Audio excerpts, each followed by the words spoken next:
Hey everyone, स्वागत करता हूं आप सबका एक बार फिर से बिहार बोर्ड के number 1 channel Bihar board study पे।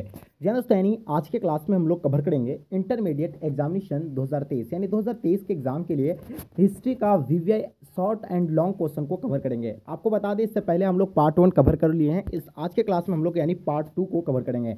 इसमें आप लोग का ऑल चैप्टर से यानी जो ऑल चैप्टर से इंपॉर्टेंट क्वेश्चन है उन्हीं को हम लोग यानी कलेक्ट किए हैं। और आपको बता दिए, जितने सारे क्वेश्चन आप लोगों को हम प्रोवाइड करेंगे ये सारा कई अनुभवी शिक्षकों द्वारा यानी गैस किया हुआ प्रश्न है। ठीक है, तो आप लोग जो पूरी तरह से अच्छे से सारे क्वेश्चन को अच्छे से नोट कर लीजिए नोटबुक में, या आप लोग अगर अच्छे से देख करके अगर आपको याद हो जाए तो ठीक है, नहीं तो आप लोग कॉपी और कलम के साथ बैठिए और अच्छे से इसको नोट कर लीजिएगा। डियर स्टूडेंट, आपके डिमांड पे ये क्लास हम लोग आपको प्रोवाइड कर रहे हैं, तो ये मेरी आपसे एक छोटी सी डिमांड है कि आप लोग एक एक बच्चे लगभग 10-10 फ्रेंड्स को आपको यानी शेयर करना है। साथ में अपने दोस्त को बताना है कि लाइव सेशन में आप लोग को एकदम जुड़ना नहीं भूलना है। 7:15 बजे हम लोग का लाइव सेशन होती है। ठीक है, लाइव क्लास होती है, तो 7:15 बजे आप लोग पीएम को जरूर लाइव सेशन में जुड़े। ठीक है, जो भी बच्चे अभी तक आप लोग का तैयारी नहीं हो पाया, आप चाहते हैं कि मेरा तैयारी बहुत अच्छा से हम करें, तो बिल्कुल आप लोग लाइव में आइए 7:15 बजे पीएम में बिहार बोर्ड स्टडी चैनल पे। ठीक है, तो चलेगा। इस शुरू करते उससे पहले आपसे मेरा एक छोटी सी रिक्वेस्ट है, जो बच्चे नए हैं चैनल को अभी तक सब्सक्राइब नहीं किए हैं, चैनल को सब्सक्राइब कर लेंगे, साथ में अपने दोस्तों को एक बार जम करके शेयर कर देंगे। तो चलिए डियर स्टूडेंट, शुरू करते हैं। जैसे कि आपको बता दिया कि पार्ट 2 आज का यानी हम लोग कवर करने जा रहे हैं। पार्ट 1 हम लोग का ऑलरेडी कवर हो गया है, आप लोग नहीं देखें चैनल विजिट करके जाकर के देख सकते हैं, प्लेलिस्ट बना हुआ है। देखिएगा आप लोग, फर्स्ट क्वेश्चन आपके स्क्रीन पे, गौतम बुद्ध की जीवनी एवं उद्देश्यों का वर्णन करें। देखिए, आप लोग जानते हैं कि जीवनी मतलब किसको कहा जाता है, यानी किसी का जीवन में लाइफ में उतार चढ़ाव क्या हुआ है, क्या घटना घटी है, सारी चीज़ के बारे में आप लोगों को बतानी है। तो हम लोग जानते हैं गौतम बुद्ध के बारे में, उसके बारे में, जीवन के बारे में आपको तो पता होगा कि उसका जन्म 563 ईस्वी में हुआ है, लेकिन यहाँ थोड़ा सा मिस हो गया, 536 हो गया। लेकिन आप लोग ध्यान रखिएगा 563 ईस्वी में जो है क्या यानी गौतम बुद्ध का जन्म हुआ था। और कहाँ पे हुआ था? कपिलवस्तु ग्राम में शाक्य कुल क्षेत्रीय वंशीय राज शुद्धोधन से, मतलब शुद्धोधन के यहाँ हुआ था। किसके यहाँ होता था? कुल क्षेत्रीय वंशीय राजा शुद्धोधन के यहाँ हुई थी। ये चीज़ आपको ध्यान रखना। और इसका जन्म कहाँ पे हुआ था? लुम्बिनी में हुआ था। कपिलवस्तु के लुम्बिनी ग्राम में हुआ था। ये चीज़ आप लोग भूलिएगा नहीं, और ये बहुत इंपॉर्टेंट है। और उसका बचपन में ही उसका माता का जो है देहांत हो गया था, जिसका नाम क्या था? महामाया था। उसकी मौसी जो है उसका पालन पोषण किया था, जिसका नाम क्या था? गोमती था। और आप लोग यहाँ अच्छे से इसको देख लीजिएगा, हम आपको बता दिए कि गोमती था, उसका पालन पोषण किया था। और वो 16 वर्ष के आयु में क्या कर लिया था, यानी विवाह किया था। उसका मौसी जो है 16 वर्ष के आयु में उसका विवाह करवा दिया था। ठीक है, क्या नाम से? उसका सुंदरी का नाम क्या था? यानी यशोधरा नामक सुंदरी उनका विवाह हो गया था। ठीक है, यानी वो यशोधरा नामक से यानी महिलाओं से यानी उसकी क्या हो गया था, यानी शादी हो गया था। और 28 वर्ष के बाद एक पुत्र हुआ था, जिसका नाम क्या था? राहुल था। क्या नाम था? राहुल था। और उन्होंने समस्त दुखों से द्रवित 29 वर्ष हो, मतलब 29 वर्ष तक वो क्या किया? ग्रह त्याग कर दिया 29 वर्ष में। आपको सवाल पूछता है कि गौतम बुद्ध के बचपन का नाम क्या था, तो सिद्धार्थ था। ये भी आप लोगों को ध्यान रखना है। और आपसे कभी पूछा है तो उसका पुत्र का नाम क्या था? राहुल था। ठीक है, उसका माता का नाम क्या था? महामाया था। उसका मौसी का नाम क्या था? गोमती था। ये सी चीज़ आप लोग अच्छे से यानी याद रखिएगा। अगर सब्जेक्टिव पर लेते हैं तो आपको ऑब्जेक्टिव की जरूरत नहीं होगा रटने की। ये चीज़ आप लोग को ध्यान में रखना है। ठीक है, और 29 वर्ष की आयु में वो ग्रह त्याग दिया था। ठीक है, वो 35 वर्ष की आयु में बिहार में उर्वरा नामक स्थान पर ज्ञान की प्राप्ति हुई थी, जो 483 ईस्वी में यानी 80 वर्ष की उम्र में कुशीनगर में उनका निधन हो गया था। आप लोग कभी निर्वाण प्राप्ति अगर आपको समझ में आ गया होगा कि यानी निधन हो गया था यानी कुशीनगर में, ये चीज़ आप लोग को ध्यान रखना। कब? यानी 483 ईस्वी में। तो आई होप समझ में आ गया होगा आपको गौतम बुद्ध की जीवनी के बारे में। चलिए आगे देखते हैं हम। आप लोग दूसरा नंबर क्वेश्चन जो आपके स्क्रीन पे आ गया है, बहुत ही इंपॉर्टेंट क्वेश्चन है ये भी। ठीक है, विजयनगर साम्राज्य की उपलब्धियों की जानकारी।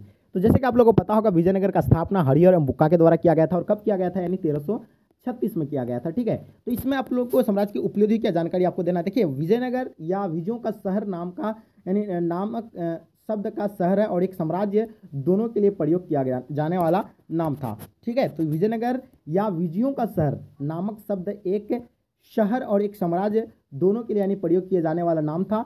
साम्राज्य के मतलब स्थापना, फैलाव और पतन, विजयनगर साम्राज्य की स्थापना हरिहर एवं बुक्का दो भाइयों ने किया था। आपको बताया कि दोनों भाइयों ने किया था। और ये कब किया गया था? यानी 14वीं शताब्दी में की थी।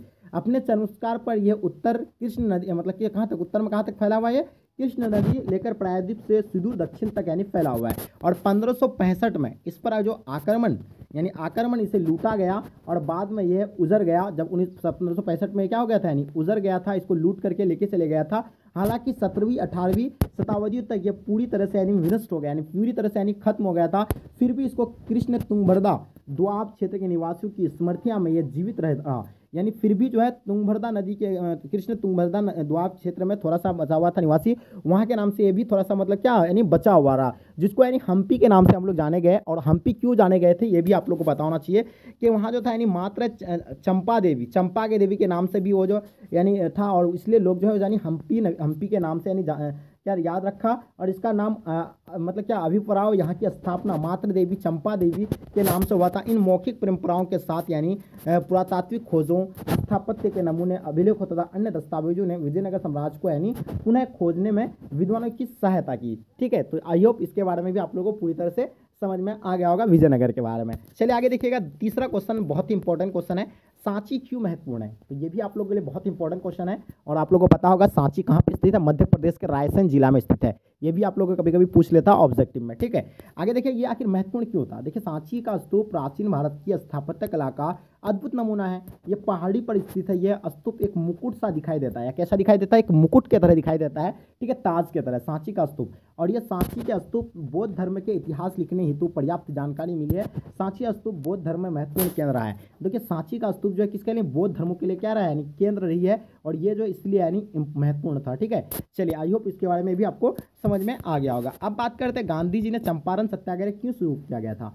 तो बिल्कुल आप लोगों को पता होगा कि 1915 में जो है गांधी जी जैसे यानी दक्षिण अफ्रीका से वापस आया था। वो गया था कब, यानी दक्षिण अफ्रीका 1893 में गया था, वापस जो है 1915 में जैसे आ गया था।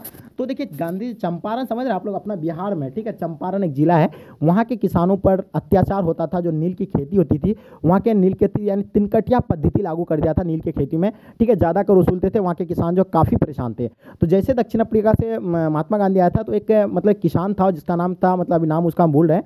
ठीक है, तो वो जाकर के कहा, मतलब यानी महात्मा गांधी को कहा, और वो आने के लिए कहा, और महात्मा गांधी जो उसके कहने पर आग्रह पर जो है कहाँ पर यानी चंपारण पहुंचा। वहाँ के किसानों से जो कर वसूला जाता था यानी तिनकटिया पद्धति जो लागू था, उसके विरुद्ध में काफ़ी यानी ये सत्याग्रह यानी शुरू कर दिया था। जो आप लोगों को पता होगा 1917 में जो है ये सत्याग्रह शुरू किया गया था। ठीक है, तो ये गांधी जी के द्वारा यानी 1917 में।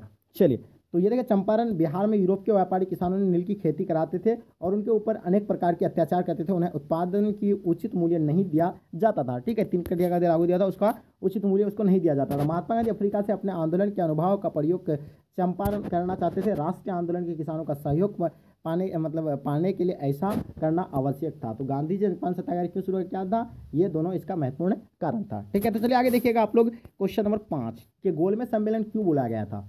तो आपको पता होगा प्रथम गोलमेज सम्मेलन 1930 में बुलाया गया था, द्वितीय जो है 1931 में बुलाया गया था, तृतीय आपको 1932 में बुलाया गया था। ये भी आप लोगों को पता होगा। ठीक है, आगे देखिएगा, देखिए 12 नवंबर 1930 ईस्वी को प्रथम गोलमेज सम्मेलन का आयोजन हुआ था। सम्मेलन की अध्यक्षता ब्रिटिश प्रधानमंत्री रेमसे मैकडोनाल्ड ने की थी। इस सम्मेलन में 89 प्रतिनिधियों ने भाग लिया था। कितना यानी 89 प्रतिनिधियों ने भाग लिया था। इसमें ब्रिटेन के 3 दलों का प्रतिनिधित्व करने वाले 16 ब्रिटिश सांसद, ब्रिटिश भारत के सल्तनत प्रतिनिधि ने, जिन्होंने वायसराय ने मनोनीत किया था, तथा देशी रियासतों के 16 सदस्य सम्मिलित थे। लेकिन कांग्रेस ने इन सम्मेलन का बहिष्कार किया था, यानी कांग्रेस इस पर शामिल नहीं था, और इसका जो है फुल रूप से यानी क्या किया था, इसका बहिष्कार किया गया था। यानी किसका गोलमेज सम्मेलन है, इसमें भाग नहीं लिया था, लेकिन द्वितीय गोलमेज सम्मेलन में जो है गांधी जी ने भाग लिए थे। ठीक है, तो ये जो है ये सारे चीज़ मतलब शामिल थे, लेकिन अपना भारत जो है नहीं शामिल थे, भारत राष्ट्रीय कांग्रेस के। ठीक है, नेता जो कोई भी इसमें यानी शामिल नहीं थे। चलिए आगे देखिएगा, छठा नंबर क्वेश्चन आपके स्क्रीन पे आ गया।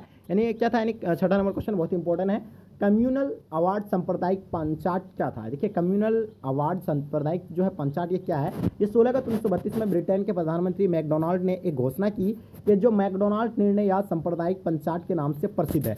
तो ये इसका एक घोषणा था, और जो इस नाम से यानी मैकडोनाल्ड सांप्रदायिक पंचाट से यानी फेमस था। जो यानी प्रावधान इसके अनुसार दलितों को हिंदुओं से अलग मानकर उन्हें अलग यानी प्रतिनिधि देने को यानी कहा गया, और दलितों वर्गों के लिए यानी अलग निर्वाचन मंडल का प्रावधान किया गया। तो ये था यानी आप लोगों का मतलब क्या था, यानी जो आपको भी बताया कि मैकडोनाल्ड निर्णय सांप्रदायिक पंचाट। तो ये था आप लोगों का मैकडोनाल्ड निर्णय सांप्रदायिक पंचाट। इसके बारे में आप लोगों को भी आई होप समझ में आ गया होगा। अब बात करें तो कैबिनेट मिशन भारत क्यों आया था। देखिए कैबिनेट मिशन भारत आने का बहुत महत्वपूर्ण कारण था इसका। ठीक है, इसमें भारत की राजनीति परिस्थितियां का अध्ययन करने और समस्याओं का निदान खोजने के लिए ब्रिटिश संसद ने प्रतिनिधि मंडल मार्च 1946 में, कैबिनेट मिशन कब आया था 1946 में को भेजा गया था। इस प्रतिनिधि मंडल ने क्या लॉर्ड वेवल तथा भारतीय नेताओं ने से मिलकर एक योजना तैयार की, जिसे यानी कैबिनेट मिशन के नाम से जाना जाता था। इसका मुख्य उद्देश्य था कि भारत में पूर्ण स्वराज लाना था, यानी किसका, पूर्ण स्वराज रूप से, यानी पूर्ण स्वराज का यानी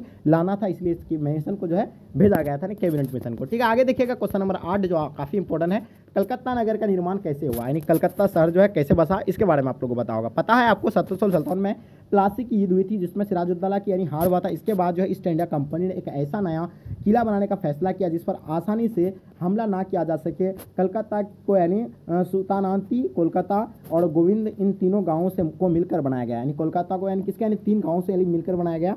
ठीक है, मिलकर बनाया गया था। कंपनी ने इन तीनों में सबसे दक्षिण में पड़ने वाले यानी गोविंदपुर गांव की ज़मीन को साफ करने के लिए वहां के व्यापारी और बुनकारों को हटाने का आदेश जारी कर दिया। इस प्रकार से यानी कलकत्ता नगर का निर्माण हुआ था। यानी 8 नंबर क्वेश्चन बहुत ही इंपॉर्टेंट क्वेश्चन है आपके एग्जाम के लिए। ठीक है, चलिए आगे देखिएगा क्वेश्चन नंबर 9 आपके स्क्रीन पे। सूर्यास्त कानून क्या है, यानी सूर्यास्त जो है कानून ये क्या है। तो देखिए सूर्यास्त कानून आपको समझ में आ रहा होगा सूर्यास्त से। तो ये एक कानून है जो फसल में अच्छी हो या खराब हो, या उनसे अंग्रेजों का कोई मतलब नहीं था। यानी जो मतलब अंग्रेज जो पहले कर वसूलते थे, जो उसको यानी चाहे फसल हो या आपका ना हो, या अच्छी हो या खराब हो, उससे कोई उसको मतलब नहीं था। ठीक है, राजस्व ठीक समय पर यानी भुगतान होनी चाहिए। जो राजस्व वो वसूलते थे यानी जो कर वसूलते थे वो ठीक समय पर यानी उसको वसूलना था। ठीक है, इस कानून के अनुसार निश्चित तिथि को सूर्य डूबने तक भुगतान हो जाना चाहिए। मतलब क्या है कि सूर्य डूबने से पहले जिस दिन का डेट है उस दिन यानी उसी दिन यानी क्या, सूर्य डूबने से पहले उसका राजस्व यानी कर मिल जाना चाहिए। अगर नहीं मिलता तो उसका ज़मीन को यानी हड़प लिया जाता था, उसका नीलामी कर दिया जाता था उसका ज़मीन को। ये चीज़ आपको ध्यान रखना है। यदि ऐसा नहीं होता तो ज़मींदार की ज़मीन को नीलाम कर दिया जा सकता था। इस प्रकार ज़मींदार को ज़मीन से हाथ धोना पड़ता था। इसे सनसेट लॉ कहते थे, यानी क्या कहते हैं इसको, सनसेट लॉ कहते थे, यानी जैसे सूर्य कानून कहते हैं। तो आई होप आपको इसके बारे में भी समझ में आएगा। ये क्वेश्चन आपको डेफिनेटली पूछा जाएगा, इसलिए कोई भी बच्चे एकदम बिल्कुल हल्के में ना ले, इस सारे क्वेश्चन को अच्छे से नोट कर लीजिएगा। ठीक है, ये सभी इंपॉर्टेंट क्वेश्चन है आपके एग्जाम के लिए। बस जितने सारे बच्चे नए हैं आप लोग प्लीज़ एक बार शेयर कर दीजिएगा। जो बच्चे लाइक नहीं किया लाइक करके एक बार एकदम जम करके अपने दोस्तों को शेयर कर देंगे। क्वेश्चन नंबर 10 देखिएगा, अशोक किस वंश का शासक था। तो पता है आपको अशोक जो है मौर्य वंश का तीसरा शासक था। ठीक है, ये भी आप लोगों को ध्यान में रखना है। उन्हें महान क्यों कहा जाता था। देखिए अशोक मौर्य वंश का शासक था। इसे वंश का महान शासक यानी कहा जाता था। अपने अहिंसा की नीति, लोकलाणकारी कार्य, प्रजावाद, धम्म की नीति के कारण महान कहा जाता था। उसको धम्म की नीति के कारण जो है इसे महान कहा जाता था। वह संभवतः विश्व का पहला शासक था जो प्रजा के पुत्रवाद समझा। उसने युद्ध एवं अहिंसा त्याग कर दिया एवं क्या कहता है यानी वीरदोष के स्थान पर यानी धम्मदोष को अपनाया। किसको अपनाया था, वो धम्मदोष को अपनाया था। ये ऐसा पहला शासक था। ठीक है, जो अशोक इसी नीतियों से जो है उसे महान कहलाता है। ठीक है, तो डियर स्टूडेंट आई होप उम्मीद करता हूं कि आज का क्लास आपको बहुत बहुत पसंद आया होगा। बस आप लोगों से मेरा छोटी सी रिक्वेस्ट है, जो बच्चे नए हैं चैनल को सब्सक्राइब कर लेंगे और साथ में आप लोग को एक फ्रेंड्स को 10 फ्रेंड्स को आपको यानी शेयर करना है। बस आपसे मेरा यही एक छोटी सी रिक्वेस्ट है। चलिए गाइस, यहीं तक आज के क्लास को एंड करते हैं। जब तक के लिए जय हिंद, जय भारत।